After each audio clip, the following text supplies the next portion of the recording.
It's time for NCAA Division II winter sports to begin the quest for a national championship. The weekend of March 13th and 14th, wrestlers will head to St. Louis to try and work their way to a championship match, moving through a 16-athlete bracket double elimination. Central Missouri is sending two mules to the big stage, defending title winner at 149 pounds Frank Cagnina and 174-pounder Archie Williams. Well, I think Frank's kind of proven himself. Even before he came here, he was a pretty successful Division I wrestler. But I think, the way he prepares, he works really hard. Even though this year hasn't really, university has been there, but he's still working harder than pretty much everybody else. And, he still comes in, he watches all his matches, and, he tries to do his best to take care of his body. I mean, this year's been tougher with some injuries. And like I said, he does have a better pedigree than most of these kids. He's been in some bigger places, but that has nothing to do with his success right now.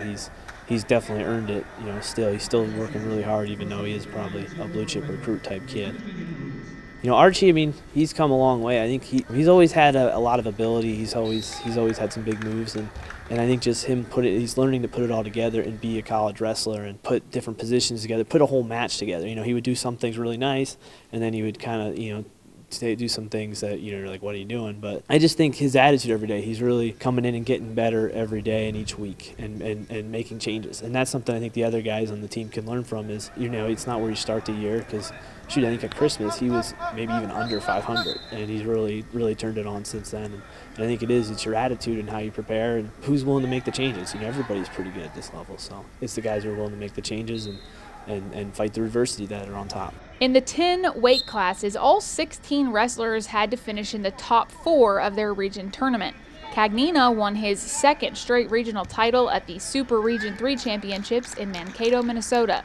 He was also named Outstanding Wrestler of the Region for the second straight year.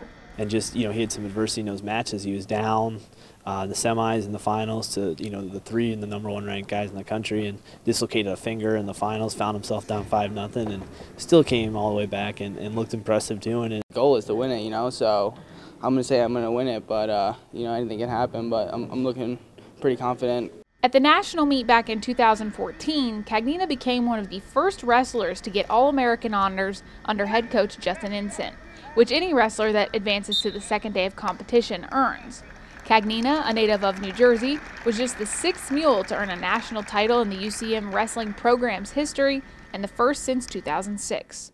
I'm just looking to, do the same thing, just wrestle tough and just wrestle my style, and yeah, I mean, that should do the job. Williams, a junior for the Mules, has really turned some heads in the second half of the season. He was crowned the MIAA champion in his weight class and won on 2 pins at regionals. I just learned that I just got to stay calm in my matches, and that's what happened when I lost. I just lost my head, so just take care of that. The weight class brackets are set up so that in the opening round, wrestlers who finished first in their region go up against someone who placed 4th. So for Cagnina, who has a 20-1 record, his first opponent is Zach Vargo from Lake Erie, who is 3-2. Williams, a 4th place finisher, faces Joe Pittman from Newberry, who won his region, but the two have pretty similar records. Williams is 22-12, Pittman 27-10. Coach Ensign says both of his athletes have the same plan on the mat, something they're pretty good at, a strong offensive attack. Well, yeah, my style is just go forward, try to score points. So, yeah, if I wrestle that way, I mean, I feel like then they really have no defense. So definitely more offense because you want to score points. But I mean, coming from Illinois, you're used to a lot of good people, so you can embrace it. Both fast, athletic kids and strong, athletic kids, but they both have their things that they each do well, and it's going out there and doing those things. Not worried so much about what that guy's doing, not worried so much what's going on, the event around it, and the crowd, and we might wrestle some wrestlers who have a decent following, and hopefully we get a good showing, and our crowd gets on them, is there to fire us up too. But yeah, not letting the crowd, not letting the ref, not letting anything else get to you, just focusing on what's in front of you. The action gets underway with preliminary matches Friday morning, March 13th. Quarterfinals and consolation matches are that afternoon. Saturday morning starts with semifinals and wrestlebacks. Then there is a parade of All-Americans before the championship finals Saturday evening. Fans can find a link to the brackets on our website. For UCMathletics.com, I'm Katie Smith.